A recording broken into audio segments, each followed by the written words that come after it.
Hello and welcome to a new episode of the Reading Quest. Today I'm going to talk about the very first novel of Hermann Hesse, that is Peter Camenzind. Peter Camenzind, a very beautiful, intensely lyrical novel that doesn't render itself easily for translation.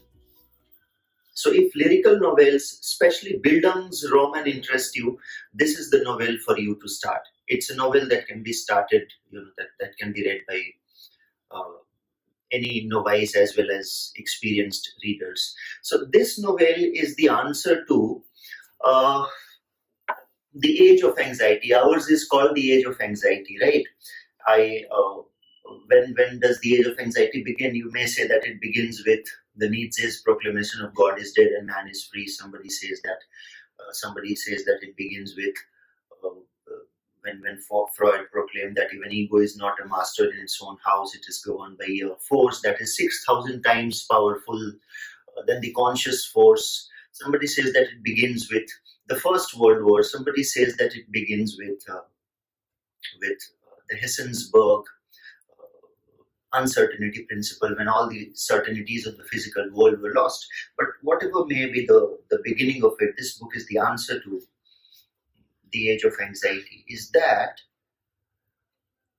we keep ourselves sane from the forces of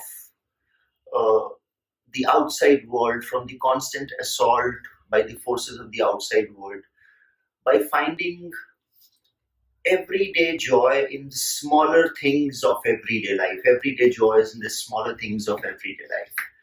And this is where Hermann Hesse stands in very sharp contrast to Albert Camus. He stands in very sharp contrast to Viktor Frankl as well as Jean-Paul Sartre, is that life is not all about finding a large, grand, universal meaning.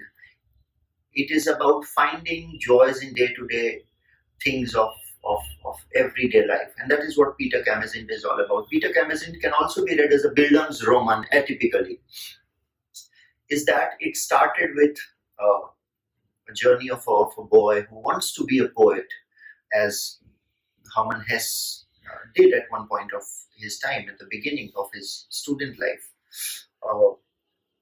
And then he moved on from his school.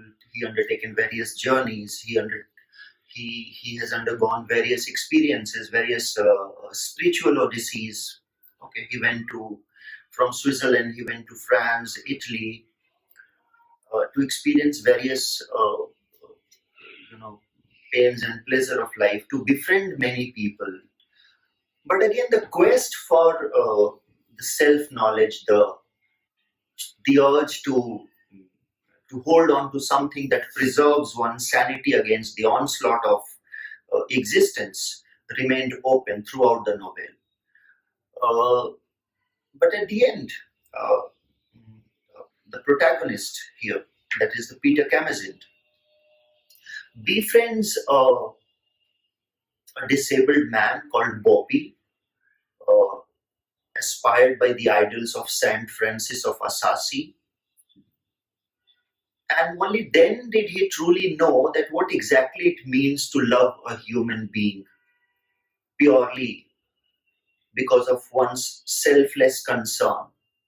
When Boppi dies, he again went back to his ailing and crippled father in the village to take care of his father. And that is how he came to realize that all the aspirations, all the journeys that he has undertaken was to find a vocation that was very much humanistic in its ideal, was not very grand, was not very profound to the materialistic and the uncomprehending world of ours, but it was very sane and sensible to the person who is living his own life. So it's the answer.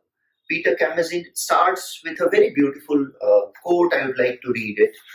In the beginning was the myth. Just as Almighty God once conveyed his message through the souls of Hindus, Greek and Teutons, he continues to express his love every day in the soul of every child.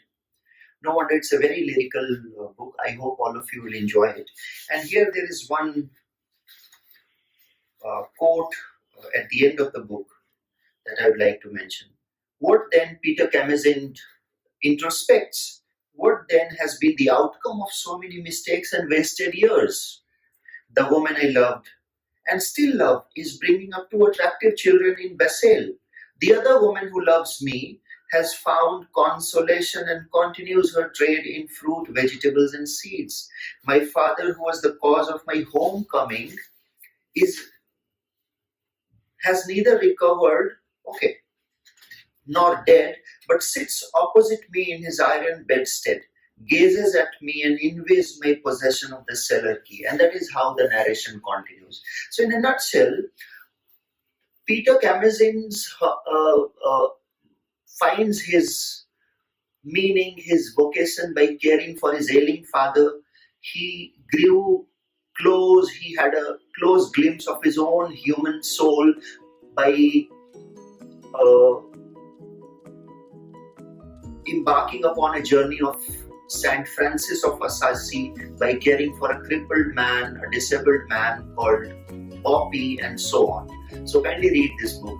A very poetic book. I hope all of you will enjoy. Thank you so much.